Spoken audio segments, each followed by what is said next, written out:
The cameras clicked. The bright lights flashed against his face. And just like that, in front of the entire city, the truth fell like thunder.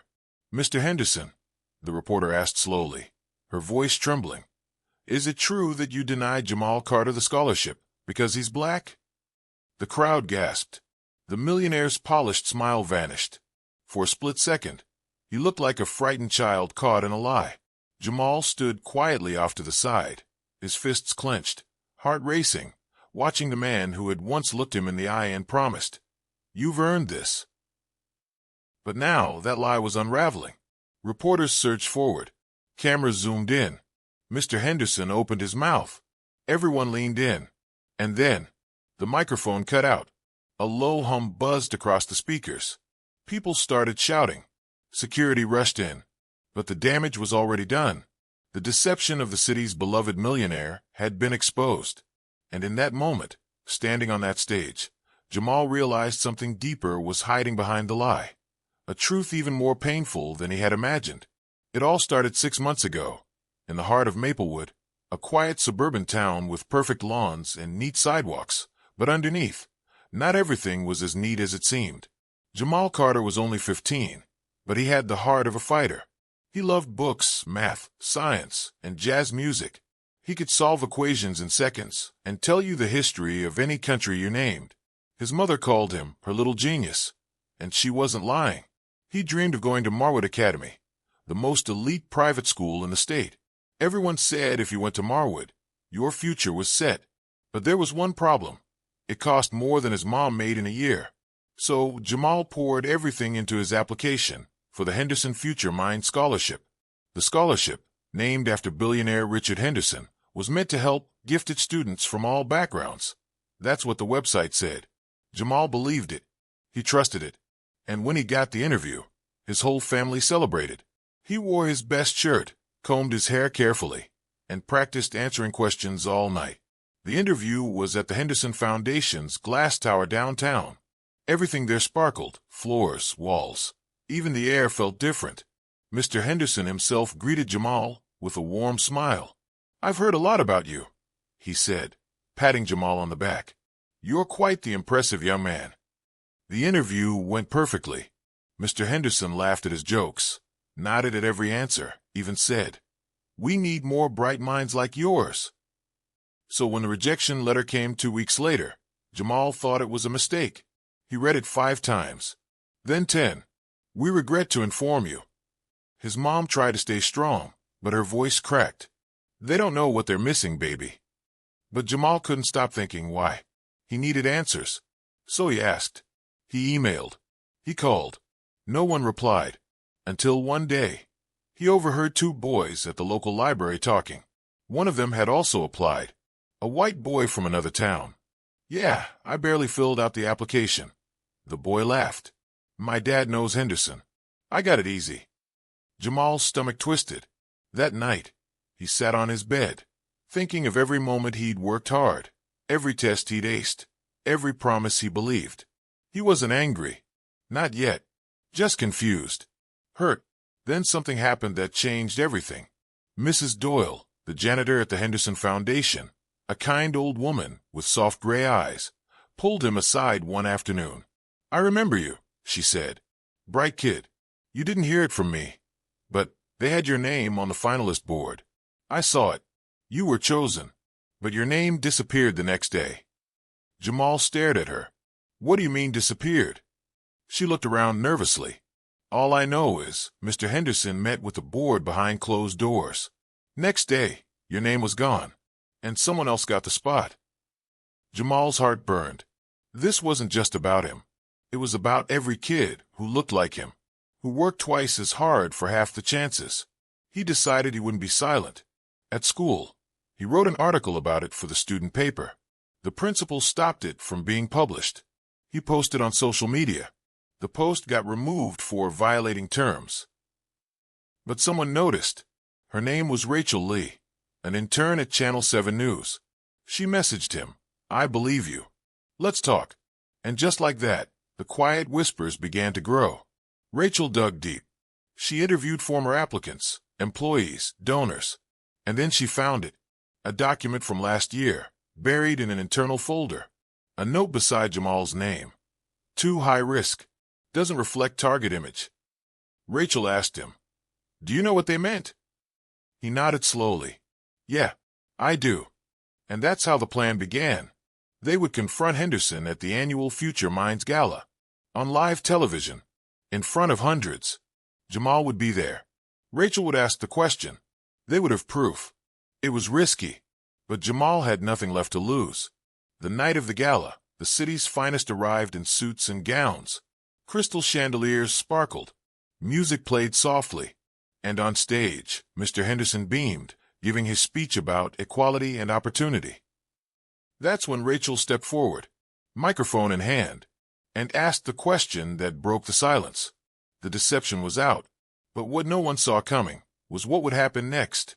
As security swarmed and the crowd shouted, someone handed Jamal a folded paper. No name, just a message. You were never meant to find out, but this goes deeper than Henderson. Be careful. They're watching. And then, a glass shattered. A scream rang out. Jamal turned around, eyes wide, and saw someone he thought he'd never see again. The man who disappeared years ago. His father, standing in the shadows of the gala. Alive. Jamal froze. The lights above flickered like nervous fireflies, and all the noise, the shouting, the camera flashes, the pounding of security boots, suddenly faded into a soft, eerie silence. There he was. His father. Not in the photographs Jamal had stared at when he was younger. Not in the stories his mother told him late at night, when she thought he was asleep. No, he was here. In the flesh. Alive. Dad. The word slipped out of Jamal's mouth, like it wasn't real, like it couldn't possibly be. The man's eyes locked onto Jamal's. They were the same eyes Jamal saw in the mirror. Deep brown. Sharp. Tired. But he didn't answer. Instead, he turned and disappeared into the crowd. "Wait!" Jamal shouted, his heart galloping in his chest. He shoved past startled guests and weaving camera crews. But the man was gone, vanished like smoke in the wind. Security guards grabbed Jamal by the shoulders, barking at him to step back, but he barely heard them. His mind was spinning. Why now? Why tonight? Where had he been all these years? And what did his sudden return have to do with Henderson's lie? Rachel found Jamal outside the building minutes later. He was sitting on the curb, trembling, still clutching the mysterious note. "Jamal, are you okay?" she asked, crouching beside him. "What happened?" He opened his hand slowly and gave her the note. Her eyes scanned it, and her face went pale. "This isn't just about the scholarship," she whispered. "This is bigger. Way bigger." He nodded. "I think my dad, he might know something. Or be part of it." Rachel blinked. "Your dad?" "I saw him," Jamal said. "Right after everything blew up. He was here." "But your mom said." "She thought he was dead." Jamal's voice cracked. "He left when I was 8. Disappeared. No one ever found him." Rachel looked around nervously. "Come on," she said. "Let's get out of here. Before someone else finds you first."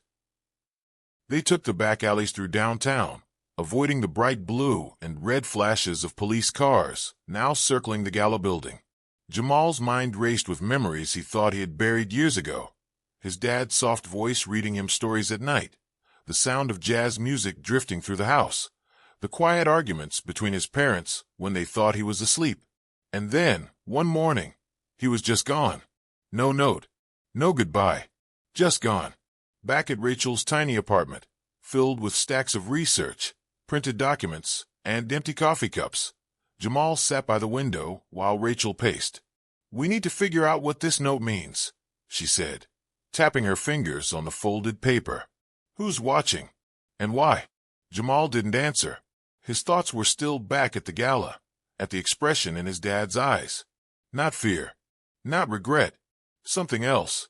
Like he was trying to warn him. "I have a feeling," Rachel continued. "This isn't just about race. Or money. I think this goes back years. Maybe decades. Do you remember anything strange from when your dad was still around?"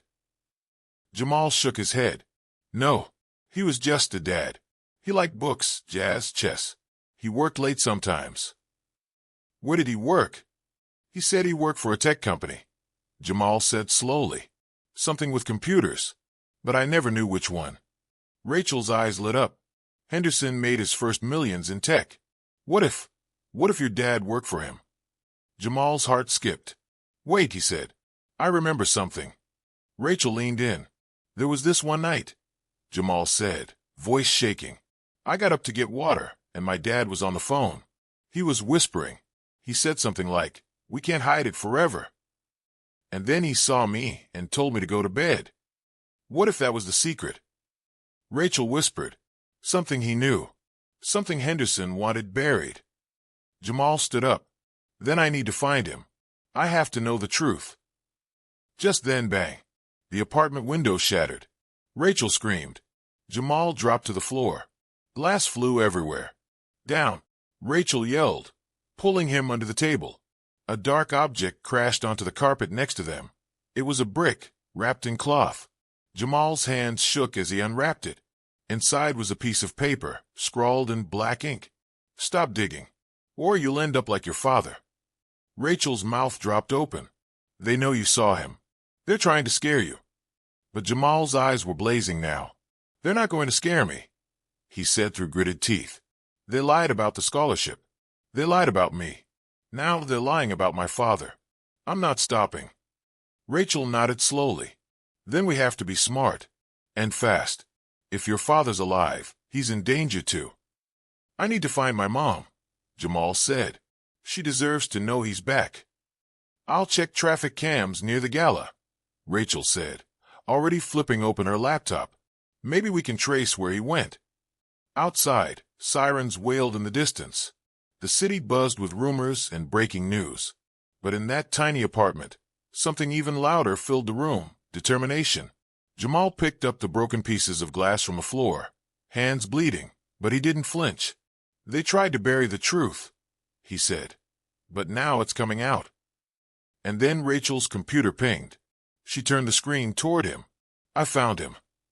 The security camera showed a blurry figure, his father, getting into a black car with tinted windows, just minutes after the gala ended. Rachel traced the license plate, registered to a company called Ascentech. Jamal's face darkened. That's Henderson's old company.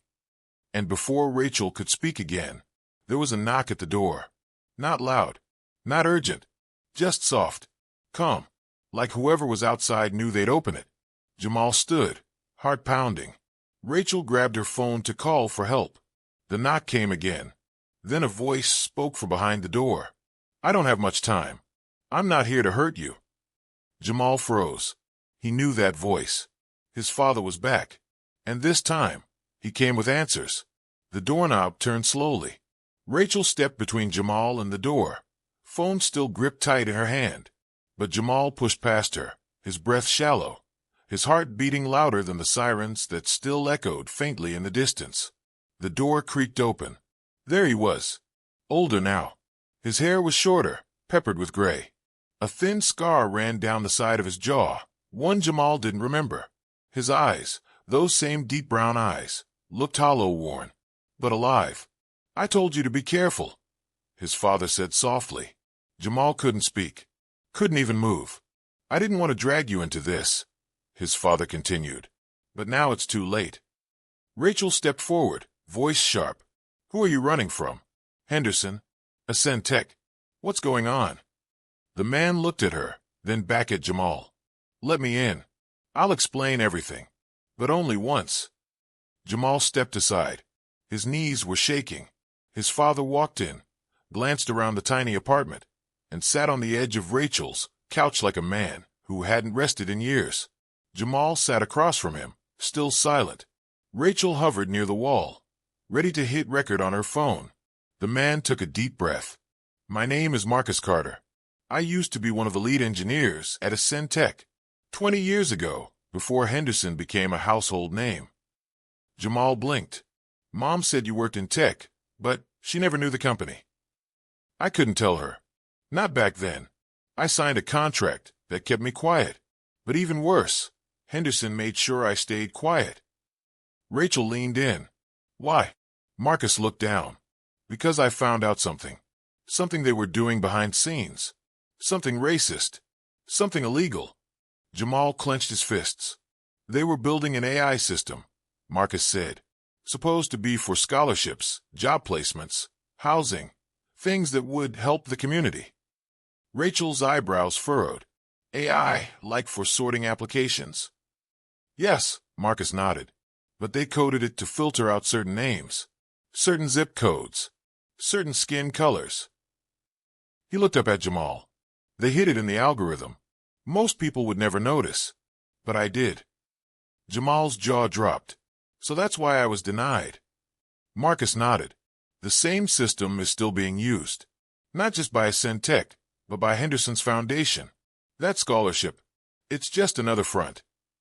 Jamal shook his head slowly, horror building in his chest. He smiled at me. He said I earned it. They all smile while the machine erases you, Marcus said bitterly. Rachel sat down now, her face pale. If we can prove this, they'll come after us, Marcus interrupted. They already came after me. That's why I left. I didn't die, Jamal. I ran. To protect you. Your mom. I didn't know Henderson would find another way to hurt you. Jamal felt tears rising, but he pushed them back. Why now? Why show up tonight? Because I saw you, Marcus whispered. You were brave. You stood up, and I realized maybe it's time the truth came out. All of it. He pulled out a flash drive from his coat pocket. This has the original source code, the filters, the commands, proof that Henderson built a racist machine to keep kids like you out. Rachel reached for it, her hand shaking. Suddenly, boom. The window shattered again. This time, it wasn't a brick. A small black drone hovered outside the broken window. A red light blinked. Rachel screamed. Down! Marcus yelled. The drone emitted a high-pitched sound, then exploded into sparks. Smoke filled the room. Jamal coughed, grabbing Rachel and pulling her toward the hallway. Marcus followed, clutching the flash drive tight in his hand. They burst out into the stairwell as flames flickered behind them. Someone had sent a drone, not to warn, to destroy. By the time the fire trucks arrived, the apartment was gone. Ash and sirens filled the night sky. Jamal watched it all, holding Rachel's shaking hand while Marcus stood to the side, silent and shadowed. This is how far they'll go, Marcus muttered. They've done it before. Rachel turned toward him. Wait, what do you mean? Marcus looked at her, then at Jamal. I wasn't the only one who knew, he said. There were others. We had a group inside Ascentech. Engineers, analysts, all people of color. What happened to them? Jamal asked. Marcus looked away. They all vanished. The silence after that was heavy. Then Rachel's phone buzzed. A message. From an unknown number. We warned you. Now you've made it worse. The boy has 3 days. Stay silent, or we'll erase him for good. Jamal's eyes went wide. They're threatening me. Marcus's eyes darkened. No, he said. They're activating something. Rachel looked at him. What do you mean? Marcus hesitated. There's something else, he said quietly. Something I didn't tell you. When I was still working there, I let them test the AI. In real time. Test it how? Jamal asked. Marcus turned, guilt written all over his face. They used my own son as one of the test cases. Jamal felt his blood run cold. You mean me? Marcus nodded slowly. Your name. Your school records. Your photo. They used you to see if the AI could delete someone's future, without anyone noticing. Rachel gasped. Jamal backed away. So this whole time, my rejection, my lost chances, the lies, it wasn't an accident. No, Marcus whispered. You were the first. And then, from behind them, footsteps echoed in the dark. Voices. Flashlights. Over here, someone shouted. Men in black suits with earpieces charged into the parking lot. Run, Marcus yelled. Jamal didn't think. He grabbed the flash drive from Marcus's hand, grabbed Rachel by the wrist, and bolted down the alley behind the building. Bullets hit the pavement behind them. And just like that, Jamal was no longer just a victim of a scholarship lie. He was a target. and they weren't going to let him survive long enough to tell the truth. Jamal's lungs burned. His feet slapped hard against the wet pavement, echoing through the narrow alley. Rachel was just behind him, breath sharp, shoes skidding on the oily ground. Behind them, the men in black suits shouted into radios, their voices mixing with the whirring of drones overhead. "Don't stop." Marcus's voice rang out behind them. "Left, take the left." They sprinted down the alley and veered left, crashing through a broken gate into a junkyard filled with rusted cars and abandoned machinery. Metal groaned under their weight as they clambered over debris. A spotlight swept over them. "They're still tracking us." Rachel gasped. Jamal shoved the flash drive deep into his pocket. "We need somewhere to hide. Now." Marcus motioned toward a rusted delivery truck in the corner. "There." They dove inside, slamming the door shut just as footsteps echoed around the lot. Jamal's heart pounded in his ears. He tried to catch his breath, tried to think past the fear. Rachel peered through a crack in the metal. "They're searching the cars." "We don't have much time," Marcus said, voice low. "That flash drive is now the most dangerous thing in the city. If they get it, everything's lost." Jamal's hands trembled. "This whole time, they were experimenting on me. Like I was nothing." "You weren't nothing," Marcus said firmly. "You were the proof the system worked. That they could make a brilliant black kid disappear, and no one would ask why." Jamal shut his eyes. His fists clenched. He wanted to scream. He wanted to cry. But more than anything, he wanted the world to know. Rachel turned back to them. "We need a safe place to work from. Somewhere to get this data out." Marcus nodded. "I know someone. Her name's Lena. She used to be part of the team that built the AI, before she blew the whistle and disappeared. If anyone can decrypt that drive and leak it to the press, it's her." "Where is she?" Jamal asked. "Off the grid," Marcus replied. "Way off. But I know how to find her." Rachel looked uneasy. "If she's been hiding this long, do you think she'll help us?" "She doesn't know Jamal was involved," Marcus said quietly. "She will now." The truck creaked as they stepped out again, checking that the lot was clear. The agents were gone for now, but they'd be back. By the next morning, Jamal's face was everywhere. News headlines screamed, "Teen triggers tech scandal at Future Minds Gala."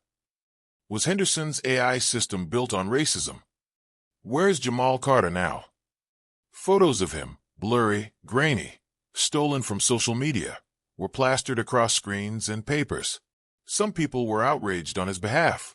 Others called him a liar. But no one knew where he had gone. And that's how they kept it, for now. Rachel drove them deep into the countryside, past rows of cornfields, over dusty roads, until they reached a worn-down cabin hidden behind thick woods. The place looked abandoned, until a camera above the porch whirred to life. Marcus stepped forward and waved. After a pause, the door creaked open. A woman in her 60s appeared, gray curls poking from a beanie. Her sharp eyes scanned them like scanners. "Marcus Carter," she said. "You look terrible." "Nice to see you too, Lena," he replied. Her gaze shifted to Jamal. "And this must be the boy." Jamal nodded slowly. "Jamal Carter." Lena stepped aside. "Get in, before they find you." Inside, the cabin was filled with computers, blinking monitors, and thick cables. It was more lab than home. Lena moved fast, clearing off a table and plugging in a portable drive. "Let's see what you've got." Jamal handed over the flash drive, his palms sweaty. Lena inserted it, tapped furiously at the keys. Lines of code filled the screen. Rachel leaned over. "Is that it?" Lena frowned. "Yes and no." Marcus looked worried. "What do you mean?" "There's a second layer," Lena said. "Encrypted, hidden even from internal eyes. This isn't just AI discrimination code. There's something deeper." She typed again. The screen flashed, then froze. "What happened?" Jamal asked. Lena stared. "It triggered something. An alert. Someone knows we accessed it." A low beep rang from the computer. Suddenly, the monitors all went black. "No, no, no." Lena tapped keys. "They're wiping it remotely." Jamal jumped forward. "Can you stop it?" "I can try." Her fingers flew over the keyboard. but we have less than 2 minutes before it's all gone. Rachel turned to Marcus. If we lose this, everything goes with it. Marcus nodded grimly. It's not our only copy, but it's the only one we can read. Wait, Lena said. There's a name. Buried in the code. They all leaned in. On the screen, one word blinked in red. Eden. What is that? Jamal asked. Lena's fingers paused. Project Eden, she whispered. It was the original name for Centeca's AI platform. I thought it was destroyed years ago. Why would it still be active? Rachel asked. Marcus looked shaken. Because they never stopped. They expanded it. The screen suddenly flickered again. A voice, mechanical, cold, spoke through the speakers. Unauthorized access detected. You are in violation of federal protocol. All data has been purged. And then, it shut down completely. Lena cursed. They wiped the whole thing. Rachel slammed her hand on the table. So now what? We have nothing. Jamal was quiet. Then he reached into his backpack and pulled out a small, separate USB. Rachel blinked. What is that? I made a backup, Jamal said softly. Last night, before the drone hit. I didn't tell anyone. Not even you. Marcus stared at him. You outsmarted them. Jamal gave a weak smile. Guess I picked up a thing or two from my dad. Lena exhaled. Then we're not done yet. She plugged in the second USB. Data filled the screen again, and this time, deeper lines of hidden instructions, darker filters, and a name tagged repeatedly beside Jamal's profile. A name none of them expected. Senator Evelyn Blackstone. Rachel's jaw dropped. The senator? The one who funds education reform. She was on a Centeca's board when Eden was created. Marcus said, stunned. She's been helping Henderson run this the whole time. They're using the AI to build laws. Lena whispered. Policies that look fair, but are rigged to keep the same people out. Jamal stared at the screen. The lie was bigger than one scholarship. It was a system, a machine, and it was still running. Suddenly, the cabin lights flickered. Then, crash. The front door exploded open. Gas canisters rolled in. White smoke flooded the room. Get down, Marcus screamed. But Jamal didn't move. His eyes were locked on the last words Lena managed to get on the screen before the power failed again. Next target, Jamal Carter, phase 2 initiated. And then the room went dark. The white smoke burned Jamal's eyes. His lungs screamed. He dropped to his knees, choking, clawing at the air as voices shouted all around him. Get the drive. Secure the target. Do not let him escape. Rachel grabbed his arm, pulling him under the desk, just before a boot stomped where his head had been. Marcus wrestled with 2 agents near the doorway, buying them seconds, just seconds, to move. Jamal felt like his whole world had shattered into noise and fire. Then came the pop of a stun grenade. A flash. A bang. A pressure wave that knocked him off his feet and into Rachel. Then silence. When Jamal opened his eyes, everything was gray. He blinked hard. His ears rang. His hands were zip-tied behind his back. He was in a moving vehicle, metal walls, dim lights. Across from him, Rachel lay unconscious, a bruise forming across her forehead. No sign of Marcus. No sign of Lena. No sign of the flash drive. Panic rose like a tide. A door opened. A man stepped in. Clean suit. No badge. Just cold eyes and a faint smirk. Jamal Carter, he said, pulling up a chair across from him. You've been a busy little problem, haven't you? Jamal stared at him, breathing hard. Where's Rachel? Where's my dad? The man chuckled. Alive. For now. But you're going to help us clean up the mess you made. I'm not helping you. Jamal spat. Oh, I think you will, the man replied, pulling a tablet from his coat. On it was a photo, his mother, standing outside their apartment, grocery bags in hand. Jamal's blood froze. If you don't help, the man said slowly, accidents can happen. People slip in the rain. Gas stoves explode. It's a dangerous world. You're monsters, Jamal whispered. No, the man said. We're builders. We keep things stable. People like you, who stir things up. You threaten that balance. Jamal's jaw tightened. You built an AI to erase people like me. And it worked beautifully. Until now. The man leaned forward. So here's the offer. You say the story was false. You tell the media you made it up. You sign a statement. We give your life back. Jamal's mind spun. They wanted him to lie. To cover for them. To bury the truth again. Worse this time, with his own words. He looked up, fire in his eyes. No. The man didn't blink. Think carefully. I said no. Jamal repeated louder. I don't care what you do to me. I'm not lying. The man's smile faded. Then I hope your friends have good hiding places. He stood, tapped the wall, and the van came to a stop. The door opened. 2 more agents stood outside, silent, waiting. Jamal braced himself, but instead of dragging him out, they threw a bag over his head, and everything went dark again. Hours later, maybe more, Jamal woke up in a room with metal walls and no windows, just a steel table, a single camera in the corner, no clocks, no voices, just him. And then, a soft knock. The door opened. Lena stepped in, limping, her face bruised but determined. He sat up fast. Lena. She rushed over. Are you hurt? I'm okay, what happened? Where's Rachel? My dad. They got away, she said. Barely. I tracked your GPS, used an old military backdoor to pull you out before they moved you off-grid. You're safe. For now. Jamal almost collapsed with relief. They still have the drive, he said. No, she grinned, pulling a tiny black chip from her pocket. That thing they stole? It was a decoy. I always keep the real stuff on my skin. Biothermal chip. They never even scanned for it. Jamal stared at her in awe. You're a genius, he whispered. She winked. I know. Suddenly, the screen in the room blinked to life. Marcus's face appeared. Jamal, he said, we've got one shot. Rachel's working with a contact from the international press. The story's going global. But we need your voice. Your face. You started this.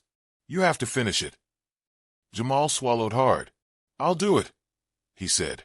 That night, Jamal sat in front of a camera. His hand still shook, but his voice was clear.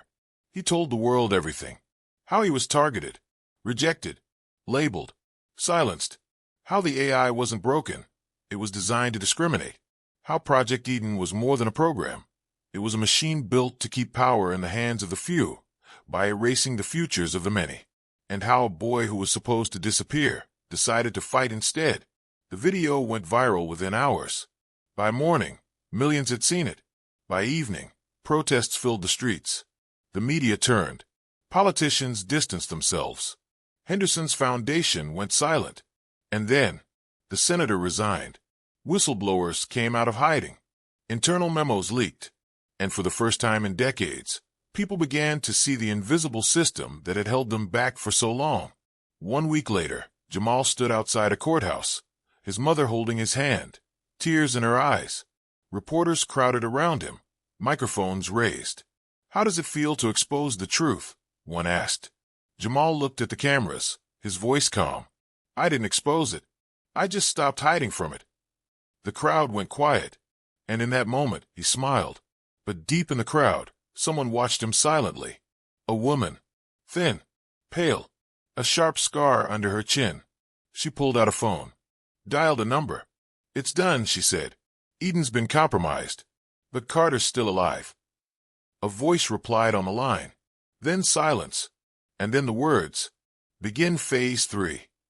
The woman hung up, turned, and disappeared into the crowd. Jamal never saw her face. But something was still coming. And the story wasn't over yet.